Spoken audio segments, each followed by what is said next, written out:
shows up and is like, hey, we got attacked and lots being held prisoner. And Abraham's like, I know what I have to do, and gets a pistol. And then John Wick style starts slicing and dicing and slicing people. I also made a John Wick comparison in my notes, but it's not here. But I'm very glad that we both are in the same headspace. Listen, man, the he and my pronouns. That's right. That's right. Still doing a lot of work.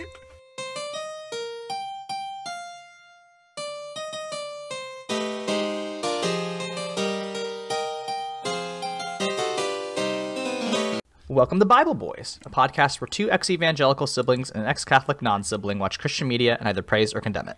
I'm Aaron. I'm Josh. Help, I'm a pillar of salt. This week, we take another crack at the History Channel's attempt at chronicling the Bible with the Bible Miniseries. Before we dunk on Lot's wife, please be sure to rate and review us on Apple Podcasts, like and comment on our video, and follow us on Twitter at the Bible Boys. Yeah, karate chop, sword stab, attacking. I think you guys are probably wondering what's got me worked up in such a biblical fury. Is it because a suitcase fell on you 2 minutes ago? All right, Mr. Jerk Chicken. Don't worry about it. I watched the shit out of this growing up. I was 14 when this came out. And that's the perfect level of war horny you need to be. The Bible, the History Channel, asks a very important question.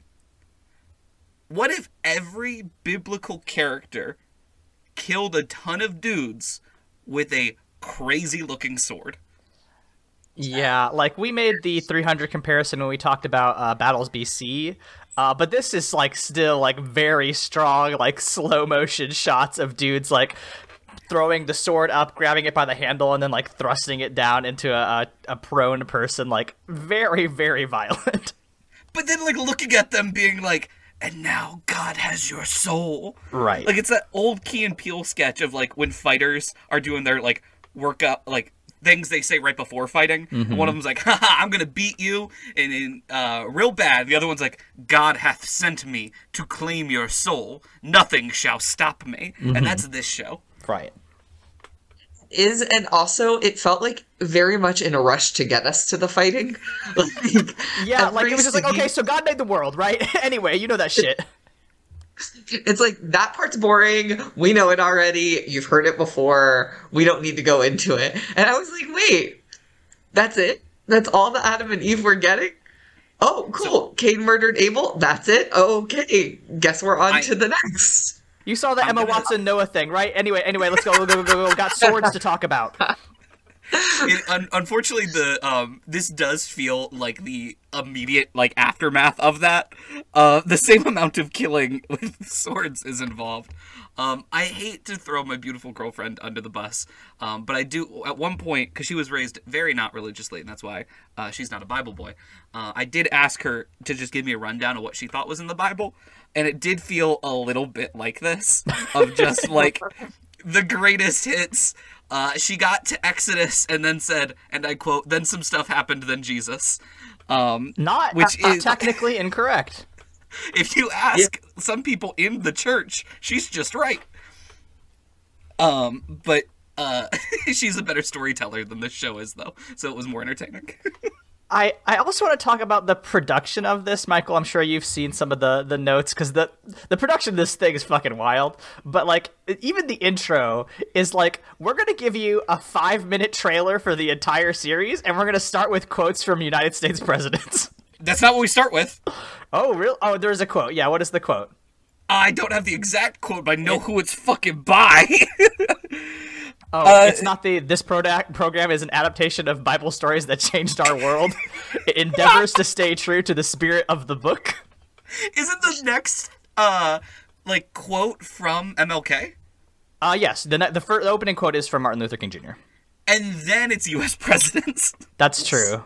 Listen, they had to have the one black person in here because nobody else. I guess no. Actually, there's an Asian man and a black man in this episode. I stand corrected, but everybody else, there's the major character's white, which is very funny.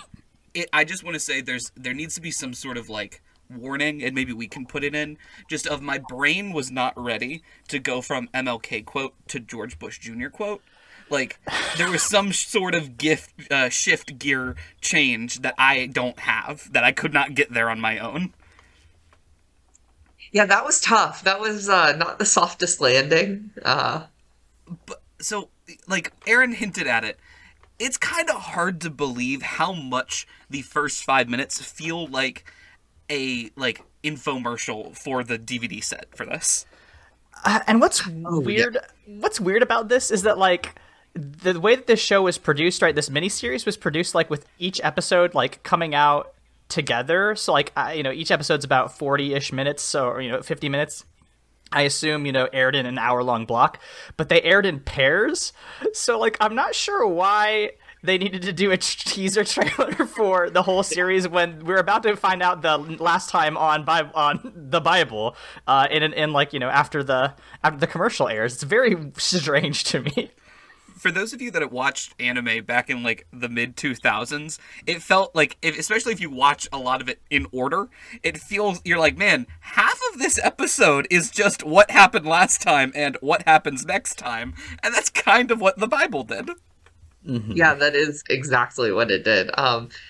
It also just kind of, this whole, like, mini series trailer felt like, okay, if I'm already tuning in, don't you think I'm in?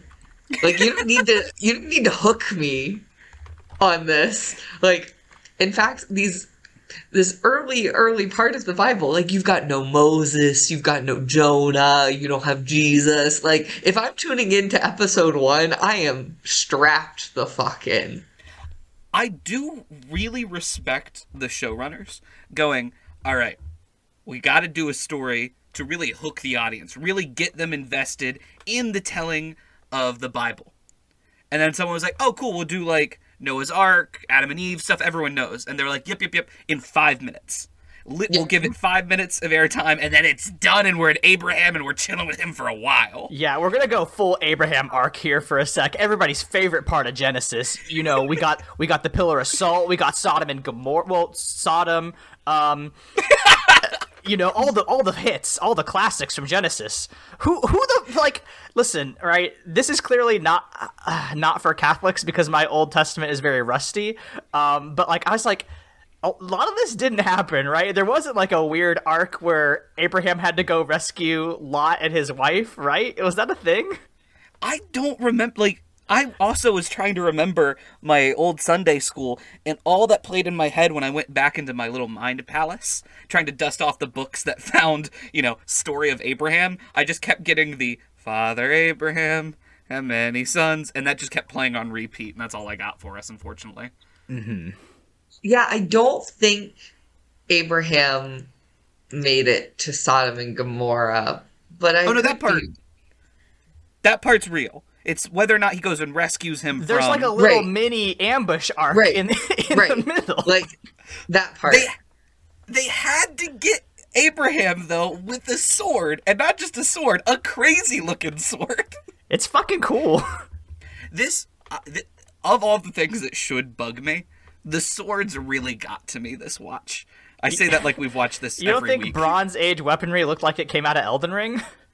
I just think that if they had enough money to make a bronze two-handed sword that wouldn't just break, then they would not have any of these other issues.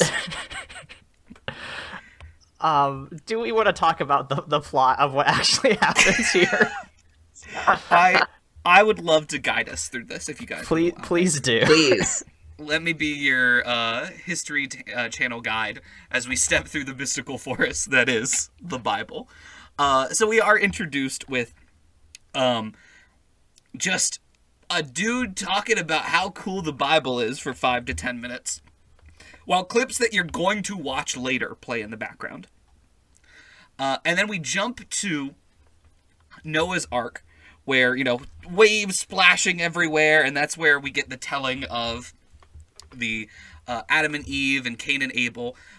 I just want to say, the Cain and Abel scene, I should have known that it was going to be a pretty gory and action-packed scene, because it was not just him hitting him with the rock once. He hit him with the rock, knocked him on the ground, and then crushed his skull, which was awesome to watch. Loved it. I think Abel had it coming.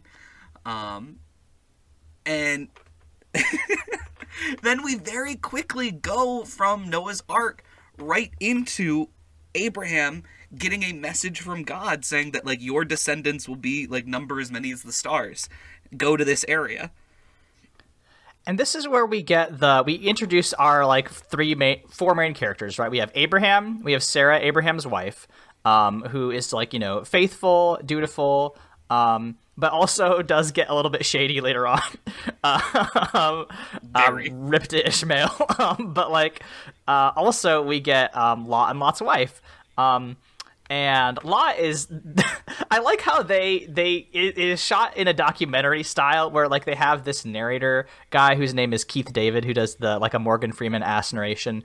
But, like, he's like, Abraham's nephew Lot is the closest thing he has to a son. Let's see how Abraham gets on in the wilderness of Judea without his friend to be there for him. It's a very strange, like, this is, like, as the action is happening out in front of us. It reminds me very much of a nature documentary in that sense. David Attenborough watching Abraham. Right. I want that. I want that from the next Disney or History Channel and Disney Channel, frankly. The Bible, this time told by Disney. God, I wish. And also we get Lot's wife, whose main trait is being a hater. I don't. Icon. You kind of have to respect the fact that this show said, "Man, we hate this woman," and stuck to their guns. No redemption for her. Well, it's like in the story of Genesis, right? It's just like kind of like, oh, she looks back once and she gets salted, and that doesn't, you know, it kind of paints God in a little bit of a negative light. It's kind of like, oh, hey, bud, it's a little harsh. Why'd you salt that woman? Yeah, but what if she had it coming, is what this film posits. What if she deserved being salted? It's just like this part, like where Abraham is talking about how he, you know, has to go off to the promised land or whatever, and Lot's wife is like, hey, we have a home here, can we stay here? And Lot's like, nah. She makes valid points. She makes good points throughout. This is the thing. Whenever a Christian media tries to depict like a nagging, doubtful wife, it's always like, here are 5 reasonable requests or questions that I have, and then it's like, oh, what a bitch. Like, that's the punchline. Why don't you blindly believe in God? Huh? He told me. God told me I was gonna have a ton of kids. You believe me. You believe God. It reminds me of Kirk Cameron's wife in Fireproof, where she's just like, hey, can you stop being a huge asshole and jerking off like 90 hours a day on the internet? And he like punches a hole in the wall. He's so mad. And it's like, oh, we sympathize with him? Okay. That's our protagonist? But what I find super interesting about this is, like, the entire episode is really Abraham dealing with the fact that he's gonna have to fuck a lot. And he's gonna have to make a shit ton of kids. And that stresses him out really, really bad. It's really hard for Abraham. I'm very sympathetic. There is one scene in which I'm sympathetic to him, and we'll obviously talk about it. If you've read the Bible, you probably know what it is. But the rest of the time, he's just kind of like, oh, I have to have sex with my beautiful handmaiden. Dang. With the permission of my wife, who is so loyal and kind. My wife made me cuck her. Oh, it's so hard. It's so hard to be me, Abraham. God. It's really funny. So we get some fun scenes of Abraham and Lot kind of being like, we can't do this together, and like there's not enough money and not enough resources for us to survive here together. And Lot's wife's like, leave! Let's leave him! And Lot's like, bye. Abraham's sad because that's his boy, his son, kind of. And then very quickly, like one of Lot's servants I think that's what they were. Yeah, they call him Lot's man, but it's like half an hour later. Yeah. Shows up and is like, hey, we got attacked and Lot's being held prisoner. And Abraham's like, I know what I have to do, and gets a pistol. And then John Wick style starts slicing and dicing and slicing people. I also made a John Wick comparison in my notes, but it's not here. But I'm very glad that we both are in the same headspace. Listen, man, the he and my pronouns. That's right. That's right. Still doing a lot of work. And this is the moment where I went, yeah, like that is when everything clicked into pieces that like I've seen this episode 5 times probably already. It just hit at the perfect time where I was still super believing in God and also was 14. So like I just wanted to like these kill shots alone bought you like an extra 3 years of Christianity. It did, because I was like, I want to get people for God, and like no remorse, because God told me to kill him? Whoa! Crusade, sign me up. I'm so glad I'm no longer 14. I'm so glad I'm no longer that age. But yeah, would not go back. Abraham's like, I did it. I killed like a ton of people, and there's like a pile of 1,000 bodies behind him, and he's like, Lot, you ready to come home? And Lot's like, we're going to the big city. And that's where Abraham has to say goodbye to his best friend. And that's where he goes back to his lovely wife. And he's like, well, I can't make kids. And all we're doing is fucking all day. But no babies are coming out. This is the worst thing that's ever happened to anyone. And then she's like, go sleep with our handmaiden. And he was like, oh. Well, and not only that, she's like, dude, of course not. I'm old. Like, you can still have kids and I can't. Just, like, showing this, like, intense medical knowledge of someone in this era where she's like, obviously, biologically, I can't have kids anymore. I would have lost my mind if he had gone up and started heading to the tent and she just went, not now! It's like, hey, can you cool it for, like, seriously? Can you do it when I'm asleep at least? Jesus! I mean, Yeshua! Not in front of me. Oh my, I can hear you guys. The tent is so thin. And that's what happens is afterwards, like he comes out like, oh, well, the deed is done. All sad. Hagar's just like, damn. Abraham knows how to do it, Sarah. I see why you've been trying so hard. God damn. She looks like extremely sexy. She's like, you know, has, you know, like a shawl over her like front, but like is still very clearly naked. It's just like, this was great. I had some great sex with your husband, idiot Sarah. You absolute fool, fucking moron. And then we have a weird moment of I don't know what the show wants us to do with Ishmael. Like, I don't know what emotions it's trying to get us to feel towards him. It's just like they're like, oh wait, shit, we focused on the Abraham story. We have to talk about all the weird shit now, huh? Well, could we put in that my fan fiction? Okay, yeah, but like we still have like another 10 minutes to fill. Like, what about my other fan fiction? Yeah, but we don't want to make the Muslims look good. Have y'all have been taught this, right? That like that Ishmael goes on to become the descendants of like, you know, like the I heard this story in one of my church history courses where like the shape of the like territory that Ismail's descendants controls is a crescent, and like he's like, you know, in some ways connected to Muslim prophets and you know their holy people. So like that's, you know, it's still technically all under our God. So, like, those guys count too, except for the times we want to destroy their countries. I've definitely I did not realize that. I've definitely heard that there is, like, a big relation, and that's why they're called, like, the Abrahamic religions. Right. And, like, there's still belief in, like, you know, that these people had messages from God. The crescent thing, man, Catholics and Protestants just obsessed with the crescent moon, and they're like, it's gotta be everywhere. Like, they just can't let that one go. We spent so much time getting owned by the Ottomans, and we're still holding that grudge hundreds of years later. There are people that are like, that's where the croissant comes from. Mm-hmm. It's just like, oh, it's like, buddy. Is it? Sure. So we get a weird scene of Abraham being a good dad, and then we have Sarah looking on, being like, "I don't like that." Specifically, Abraham is like, "Oh, good shot, my boy," because he's doing practice arrows or whatever, and she's like, "Wow, my boy, huh, man." It's almost like I told you to sleep with her myself. I can't. I'm just so indignant. It's like, I don't know. It's the vibes are so bad in this family. The part that made me like the most upset is he immediately turns to her, being like, "Did you see what he did? Like, you also be a part of this moment. Let us all join together, because like we're all a family unit." He's trying to include her, yeah. Like, Yeah. It's so I just rare. love, like, it's sorry, iconic for Sarah to be like, what if my actions had consequences? And being, yeah, none like, of the women looking good in this episode. nope.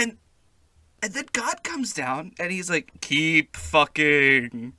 I super promise. Keep fucking." So, how do you feel about the presentation of God here? I don't. I am kind of.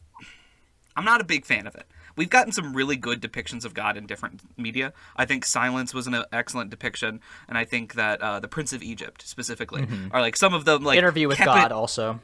Obviously, God's not dead with the Newsboys. The Good Place, Maya Rudolph. Okay, yeah, that's actually good. And it kind of, it's hard to make something feel like relatable and ethereal, and it felt like this one they just were like, and God's there too talking.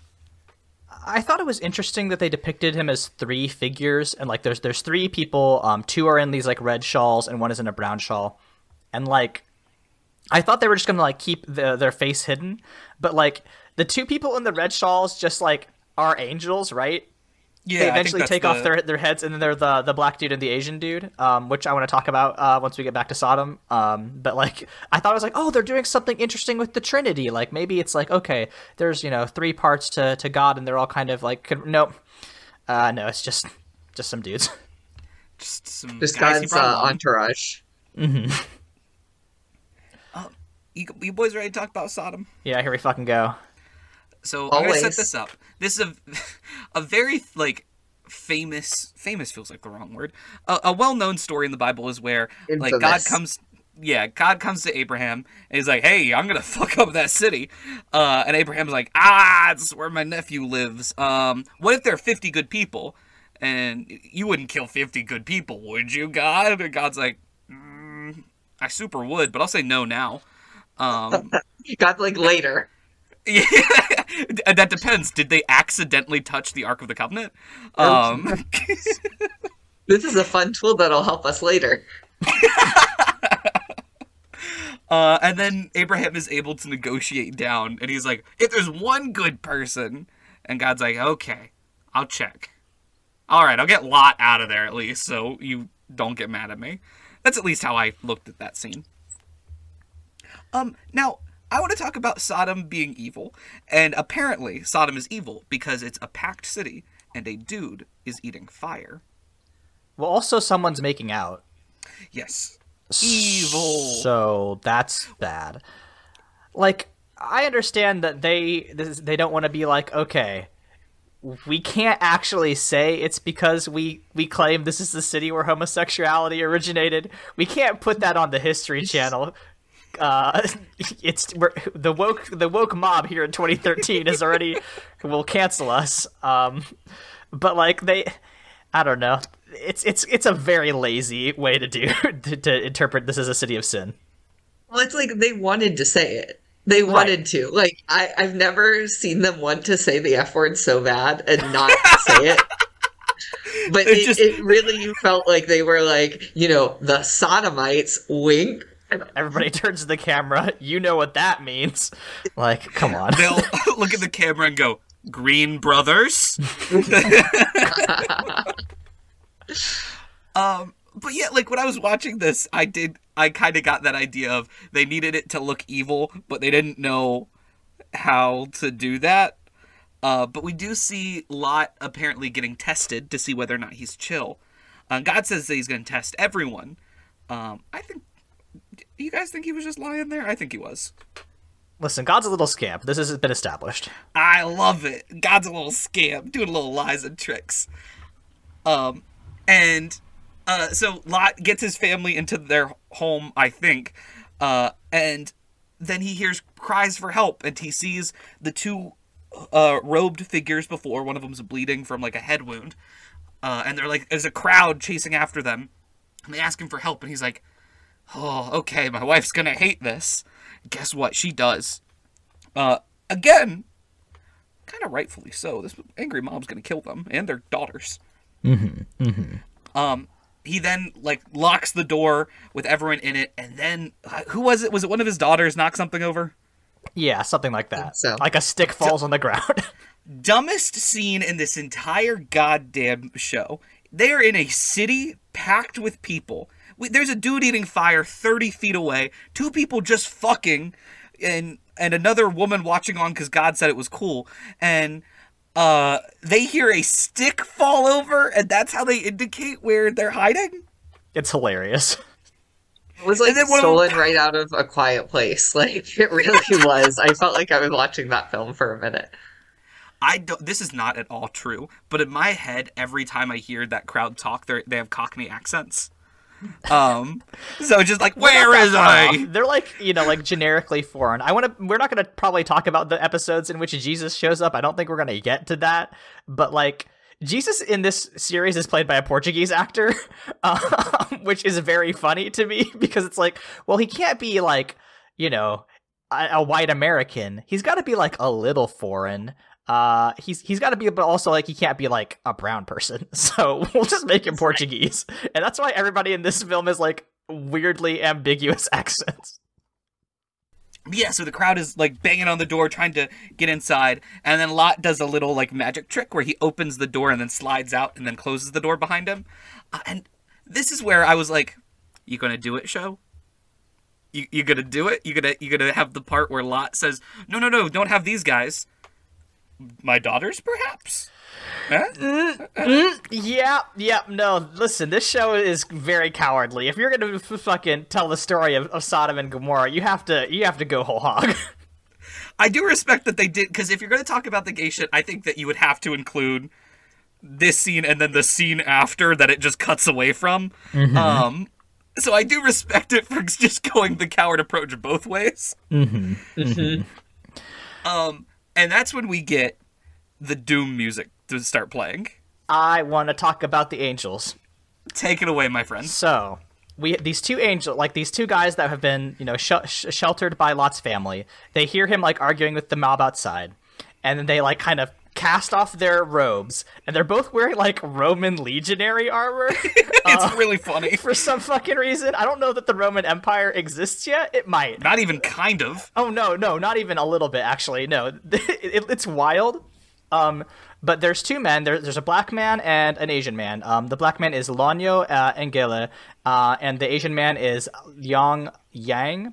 And I want to talk about this specifically Mr. Liang Yang, because I looked up I was like, this guy, what is this man doing in here? And I looked up his filmography. He is a storied stunt performer and assistant fight coordinator. He was a stunt performer in such shows as, I don't know, Star Wars Episode 7, The Force Awakens. He was the fight coordinator for Rogue One. He was the swordmaster for The Last Jedi, the Star Wars film with the best sword fight. Mission Impossible, Wonder Woman 1984. Like, this dude, Jurassic World Dominion, for some reason. Like, this dude has a stacked filmography, and it is so wild that they have him here because he is the only entertaining bit, because he just, like, goes fully like, okay, this is the one chance I have to be an actor. I'm going to fucking ham it up and go completely like whole hog John Wick, just like mowing dudes down with my double swords. It's incredible. I'm kind of blown away because he does stand out in a show that is so over the top. I didn't think that was possible. There's so many beautiful moments as these angels just mow people down. I want to touch on a couple if that's okay with you guys. Please. So first, I've already mentioned it. One of the angels has a 2-hand giant sword that kind of curves a little bit. And it's just a massive blade, and he's just spitting that shit like he's Ike. Just like dicing through people. The scene, this is actually the scene that made me the angriest. So we have the other angel with the 2 swords, and you see that he has like the 2 hilts kind of like sticking out of his back, and then they decide for whatever fucking reason to show him grabbing the swords from his back. There's nothing holding the swords there. There's no scabbard. They're just like it's like in our JRPG when it's like, well, we didn't want to animate like a whole scabbard, so they're just gonna be kind of stuck there. Because I always wonder when people have stuff on their back, because like it's really hard to get a sword out from behind you. Mm-hmm. So I'm always like, well, what tricks did they use? The trick was no. There is no trick. But it looks cool, is the thing. You got me there, and this is the point where they are like, I just imagine they're whispering in everyone's ear, like, say, Jesus, I said hello, and then go to hell. It's great. It's good. And then we have our heroes running away from Sodom, and we assume Gomorrah, getting destroyed. And then they're like, don't look back! And Lot's wife's like, what? And then looks back, and then gets turned into a pillar of salt. Did that confuse you guys growing up? It really fucked with my brain. I think it's pretty straightforward. She looks back and is turned into salt. No, it's not that. It's. I always pictured, like, the only other time I heard the word pillar was, like, with the Greek pillars. So I imagined, like, that. Okay, yes, I also had this confusion for a long time. And I prefer that interpretation. She gets turned into an Iconian column made of table salt. It's sick. They're like, why is there, like, a Hellenistic pillar here? Way out of time period. Like, that. Like, the Macedonians aren't going to be here for centuries. That's Lot's wife. Just hanging out there. And then the show decides to do its most cowardly act, where it goes, yeah, they never saw Abraham again, so let's not ask what happened next with them, maybe. So I don't remember what happens with Lot's family after this. Dude, do you... No, never mind. I'll go look it up. I'll do my own reading, because I bet it's fucked up and gross. It's really fucked up and gross. It's more fucked up and gross than you expect. Awesome. Yeah, cool. Yeah. It's just as bad as what people think might have happened to Noah. Oh, good. Oh, good. Neat. I'm so glad I know that story so well. It's really helped me out in a lot of instances. Oh, we gotta keep going. Oh, so I know what you're thinking. That's gotta be the ending, right? That climactic ending has to be the emotional focal point. And now we're back with Abraham trying to deal with his wives. So, good news, Sarah has a baby. Bad news, she wants to get rid of Ishmael. She's like, okay, we're done with him. And she literally goes up to Abraham and is like, which one is going to be your first kid? And I wanted him to be like, I don't know, my first kid. Probably the one that came first. Is that going to be a problem? The one you told me to make. It's really funny. And then we get the scene of, because again, the show does not know what to do of what emotions you're supposed to feel, where Ishmael and, is it Hagar? Yes. Are sent off into what it says, the wilderness.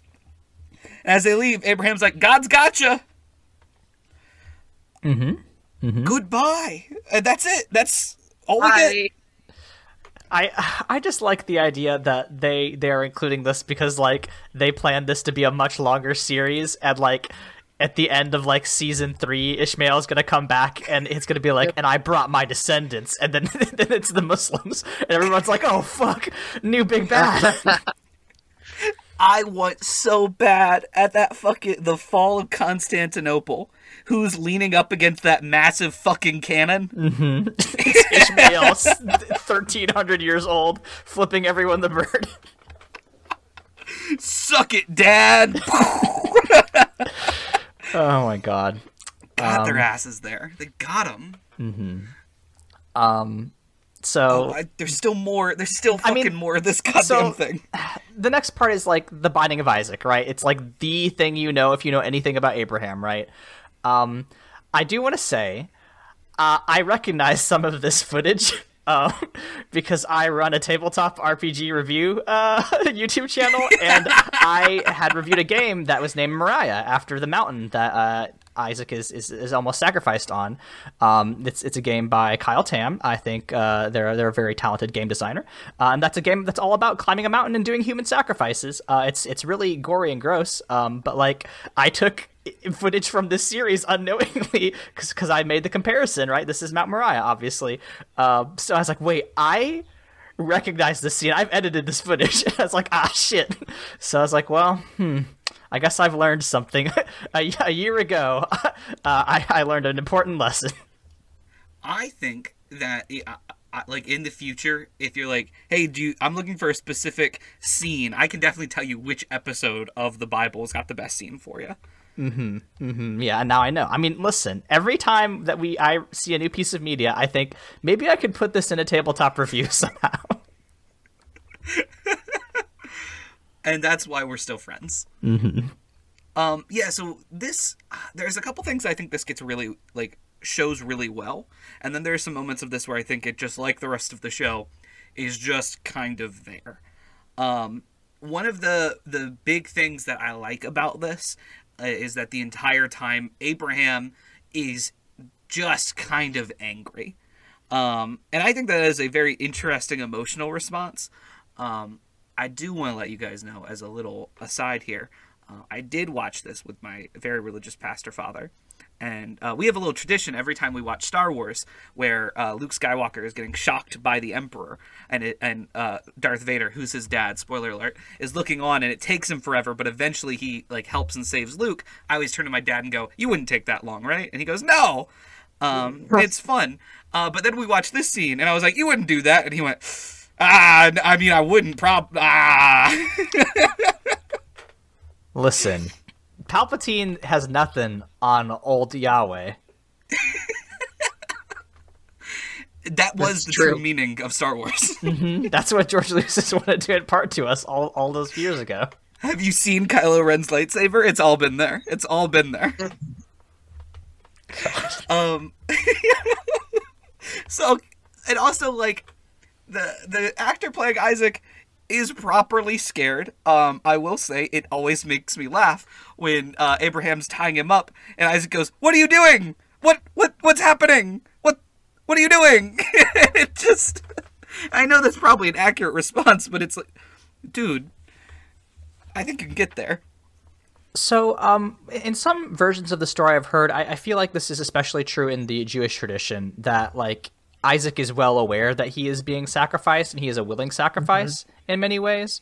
And, like, I think this is, like, even if you take that interpretation, I still think it's a deeply fucked up story. But I do think the Jews do it better. I mean, listen, it's their story to begin with, so it makes sense. But, like, yeah, like, I just think that it's just, like, a really interesting part of, you know, the Abrahamic religions and the text therein. You know, Binding of Isaac, turns out it's, you know, that kind of story speaks to you. I don't know. Isn't that a video game? Yeah, apparently. Okay. Sorry, that was going to bug me if I didn't get that out of my brain. I'm sure all of the comments are filled with people talking about it. We see you. Oh, yeah, 100%. And that's the ending scene is, so while the entire, like, binding is actually going on, Sarah's, like, putting two and two together and realizes what's about to happen. And then she, like, it runs to the base of the mountain and sees Abraham kind of stand there looking sad, being a dick for really, like, drawing out the moment there. And then Isaac runs up and hugs his mom. I bet they're not having, they definitely don't have kids after that, right? Listen, probably not, I would say. Yeah, I think the sexcapades ends after that. But that's the first episode of the Bible. The only other thing I have to say before, I'm sure Michael's got lots of good fun facts, is that on the Wikipedia page, and of course, there are two amazing fun facts. The first one that I want to point out is the theme composer. Ooh, who is it? Hans Zimmer, of course. Holy shit! Of course. Of course. That rules. Hans Zimmer, you've definitely heard his music before. He was the dude who did the music for Spirit, the horse movie. So like his work is really out there. And also this is the Wikipedia page says based on. Would you guys like to guess what it says? Is it based on the Bible? It's the Catholic Bible. Oh yeah, specifically. Yeah. And there's a reason for that. I actually don't know what the reason is. Did you have? Is this in your Aaron notes, has Michael? fun facts. Nope, it's all Oh. you. Okay, so the people that produced this series are like Catholics. Let's see. You've probably heard of these people. One is Roma Downey. From Touched by an Angel. And the other one is Mark Burnett, who produced the reality shows The Apprentice, Survivor, The Voice, and Shark Tank. Yep. But yeah, no, they got super famous, but they're both like Catholics or descendants of Catholics, and that's why they did the Catholic Bible. I bet there's some sick Maccabees shit. I bet episode 2 is all about the Maccabees, and that's where we'll get into it. Isn't. That's what like me and my super Protestant father watched all of this, and neither one of us walked away with like a wow, that's weird they put that in. That's sad. It's a missed opportunity. Yeah, I to be feel like honest, they left a lot of gas on the tank in terms of what they included and what they didn't. I'm not joking. It goes Daniel Lyon's Den, Jesus. They move pretty quick. Yeah, that seems pretty fast. Did you take any notes on like the teaser the next time on the Bible stinger they have here? I'm gonna be honest. I clicked off because I was like, 40 more minutes. No. So no, this is just like the last 3 minutes where they're teasing the next episode, and it's like, okay, anyway, everything was going great until famine forced them to the promised land of Egypt. Everyone is reduced to beast of burden, all of the people of Abraham, except one. And they have like a smash cut to Moses in this like Egyptian like outfit, and we get like the 3-minute teaser of the Prince of Egypt story. It's really funny. God, I just remembered when this came out. Spoiler alert for those who are watching. I've given a lot of spoiler alerts. Screw you guys. In episode 3, Samson is in it, and there was a ton of controversy because in this Samson is black, and a lot of people got upset with that. And when I asked my dad about it, I was like, "What do you think?" He's like, "I don't care." And I was like, yeah, correct answer. Yeah. If we're not mad that Jesus is Portuguese, we can't be mad that Samson is black. Just saying. Yeah, it's like, come on. It was such a... I remember even as a kid, I was like... I mean, he still kills a ton of... Did you guys not watch it? He kills a ton of people. It's awesome. It's very good. Do you have some fun facts for us? So a lot of the fun facts are for later in the series, so you're going to have to stay tuned for fun facts for when and if we watch further episodes. It's actually the Bible in Bible Boy now stands for the Bible TV show. Oh wow, that sure is something. Well, so, do we have any debriefing thoughts? Compare this to Battles BC. Which do you think did a better job portraying the Bible? Well, I liked Battles BC more because it had a lot of like military diagrams, lots of troop positions, and I feel like if there were 20% more troop positions in this one, I would have liked it a little bit more. I want to know exactly where Abraham's troops were when they went to rescue Lot. Yeah, I think I had like an equal but opposite reaction where I think I found this kind of camp in a way that oh my god, yeah. Yes. Battles BC maybe took itself a little more seriously. That's true. They had like quote unquote historians in Battles BC where this is just like, we just made some shit up. Well, that was my favorite part of like You youths don't understand the old History Channel, where they'd get 5 random guys with history degrees, put them in makeup, and put them on the TV, some of which were there to take the job very seriously. Other ones were really excited they could finally talk about how maybe Jericho was a sting operation. And that's what this needed. This needed some random talking heads to pop up, and one of them to be like, I've had this theory for years. Abraham left-handed. I know it. Make that your job. You have to be the audience insert of these characters. Yeah, so in our Patreon, we'll release a viewing with just me popping up every once in a while. If we make $10,000 a month on our Patreon, and we're very close to that, hitting that target, Josh, Michael, and I will begin our entirely own miniseries, creating a historical analysis of the Bible, including interviews with historians, a.k.a. we're just going to put Josh in different hats. Yeah. And mustaches. Right, correct. Shall we rate this thing? Let's rate it. I'm gonna give it 1. When you combine metals like that, especially in the Bronze Age, they were not really going to be able to get the length and stability that they needed for a sword of that length, and that's why spears and so I'm gonna give this the 119th Pope Vitalian. I'm going to give this 3 salt pillars because it's about how I feel after watching this. Excellent. The Greek ones, or just like piles of salt? Open to interpretation. It's up to you, listener. Death of the author. When we are not making questionable choices about rewatching 10-year-old History Channel documentaries, where can we be found on the internet? I'm at Green History on Twitter. I'm at Michael's Diamonds on Twitter. I'm at AaronSXL on Twitter and at aavoigt.com, where I write about tabletop RPGs, health policy, and also writing in general. I do another podcast with my friend that's at Mortified Pod. It's Valentine's Day soon, and we watched the 2010 Valentine's Day for Mortified. If you like 21 different celebrities with interlocking storylines, check that out, because that movie's a fucking banger. I have to tell you. It got like a 13% on Rotten Tomatoes, and I'm here to say 87% of critics in 2010 were fucking wrong.